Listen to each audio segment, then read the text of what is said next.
వదినా, వదినా, ఏంటి పిల్లకాయని చూపిస్తూ వదినని పిలుస్తున్నాను అనుకుంటున్నావు ఏంటి? అదే మీ మేనకోడలికి ఎగ్జామ్స్ ఉన్నాయట. అవేమో రాత్రి కూర్చొని చదివేస్తాను అంది. అసలే రాత్రుళ్ళు అంటే ఉదయాన్నే వెళ్తారు, సాయంత్రం ఎప్పుడో వస్తారు, హోంవర్క్లు అనుకుని కూర్చుంటారు. అవి రాసేసరికి ఒక 8, 8:30 అవుతుంది. అప్పుడు చదువుతానని కూర్చున్నారు అనుకో, వాళ్ళకి బుర్రక ఎక్కాలి కదా చదివింది. అందుకే రాత్రి వేగంగా పడుకొని తెల్లవారు 5 గంటలు లేచి చదువుకోమ్మా అన్నాను.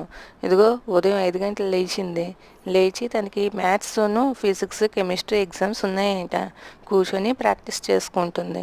పిల్లలకి ఎప్పుడైనా మార్నింగ్ మార్నింగ్ తీసి చదువుకున్నారనుకో, సో ఫ్రెష్ బ్రెయిన్తో ఉంటారు కదా, వాళ్ళకి చదివిందంతా గుర్తుంటుంది. ఎగ్జామ్స్ రాసేటప్పుడు కూడా బాగుంటుంది. అందుకే వదిన తను ఉదయాన్నే లేచి చదువుకోమని చెప్పాను. పాపం లేచి కష్టపడి చదువుకుంటుంది కూడా. ఓకే వదిన, ఉంటాను. బాయ్.